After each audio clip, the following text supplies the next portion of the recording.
আজকে কর্মী সম্মেলনের মঞ্চে উপবিষ্ট সম্মানিত সভাপতি,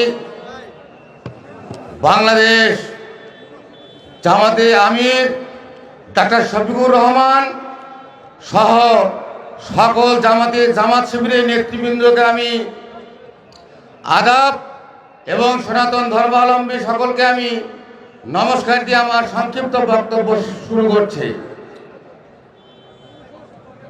অনেকে হয়তো মন্তব্য করছেন যে হঠাৎ করে আমি গাইবান্ধা জেলায় সনাতন ধর্মাবলম্বী এখানে এসেছি বক্তব্য দেওয়ার জন্য, হয়তো আশ্চর্য বোধ করতেছেন। আমি দীর্ঘদিন যাবৎ বাংলাদেশ জামাতে ইসলামীকে সমর্থন করি এবং ভালোবাসি।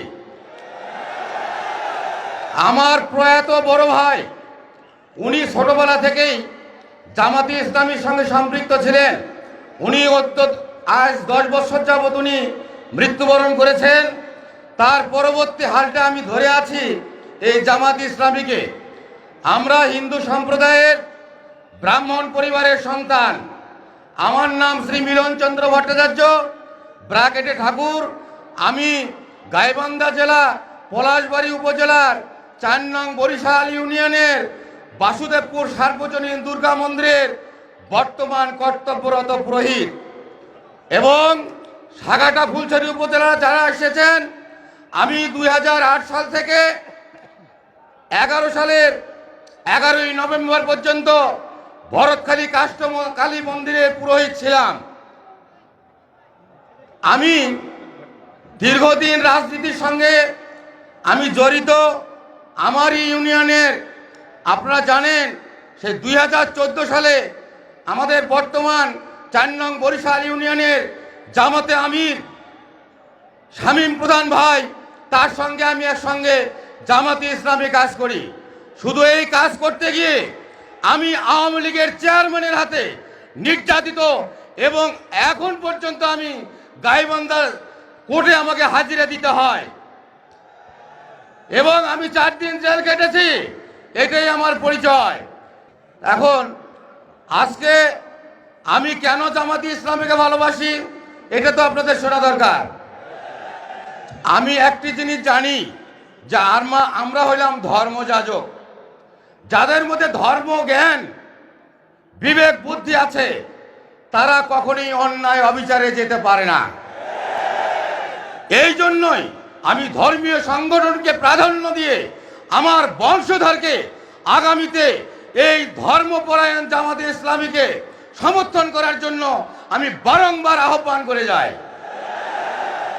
আমি গাইবান্ধা জেলার সনাতন ধর্মাবলম্বী সকল হিন্দু সম্প্রদায়কে জাগ্রত হওয়ার জন্য আহ্বান করছি। ইতিপূর্বে আপনারা যে একটা ইতস্তত ভোট করতেন, হয়তোবা জামাতে ইসলামীতে আপনারা ভোট দিতে চাইতেন, দলে যাইতে চাইতেন, কিন্তু অনেকে বিশ্বাস করতো না যে এরা সবাই আওয়ামী লীগ। কিন্তু আজ কিন্তু সেই দিন আর নেই। আওয়ামী লীগ 1971 সালের পর থেকে আমাদেরকে শুধু নির্যাতনে ব্যবহার করেছে, কিন্তু কোনো হিন্দু কিন্তু আওয়ামী লীগের কাছে থেকে কিছু পায় নাই। এই আওয়ামী লীগ আমাদের ঘাড়ে বন্দুক ফুটাইয়া তারা এই দেশের অর্থ লুট করে বাইরে নিয়ে গেছে। আর আমরা হিন্দু সনাতন ধর্মাবলম্বী যারা, তারা আছি একদম নির্যাতিত অবস্থায়। আপনারা জানেন, আমি হিন্দু সনাতন ধর্মাবলম্বীকে অবগত করতে চাই, এতই যদি আমাদের হিন্দু সম্প্রদায়কে আওয়ামী লীগ ভালোবেসে থাকে, এই 2014 থেকে 17 সাল পর্যন্ত অর্ধ শতাধিক মন্দিরের পুরোহিতকে হত্যা করা হয়েছে। আপনারা কয়জন পুরোহিতের বিচার চেয়েছেন? কয়জন পুরোহিতের বিচার পেয়েছেন? আর আজকে এই ইসকন সদস্য চিন্ময় প্রভুক নিয়ে আপনারা লাফালাফি করতেছেন। এই চিন্ময় প্রভু ইসকন সদস্য যারা আমাদের হিন্দুদের মধ্যে বিভেদ সৃষ্টি করেছে।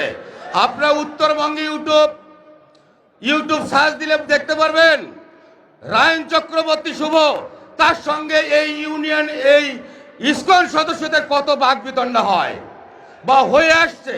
আমাদের সনাতন ধর্ম সৃষ্টি হইতে শ্রাদ্ধ ছিল, এই শ্রাদ্ধের মধ্যে বিভেদ সৃষ্টি করেছে, পূজা পার্বণে বিভেদ সৃষ্টি করেছে, আর আজকে তারই পিছনে আপনারা লাফালাফি করেন। আর যারা হিন্দু সম্প্রদায়ের পুরোহিত ব্রাহ্মণ মারা গেল, তা নিয়ে তো আপনারা কোনোদিন আন্দোলন করেন নাই। আমি আপনাদেরকে সচেতন করতে চাই, এখন আর আওয়ামী লীগ নেই। আপনারা দেখেছেন গত দুর্গাপূজা তথা 5ই আগস্টের পর যেভাবে এই বাংলাদেশ জামাতে ইসলামী আমাদের হিন্দুদের নিরাপত্তার জন্য এগিয়ে এসছে, আমি তো মনে করি 100 বছরেও কোন দল হিন্দুদের জন্য এইভাবে নিরাপত্তা দিতে পারে নাই। এই দৃষ্টিকোণে ইতিপূর্বে আমাদের পূজা পার্বণ ধর্মীয় অনুষ্ঠান করতে গিয়ে পুলিশের অনুমতি নিতে হয়েছে, পুলিশ পাহারা দিতে হয়েছে। এইবার আমাদের কোনো মন্দিরে পুলিশের প্রয়োজন হয় নাই। আমি চাই যে আজীবন আমাদের বাংলাদেশের জামাতে আমির ডক্টর শফিকুর রহমান, আমি মনে করি উনি সম্ভাব্য প্রধানমন্ত্রী।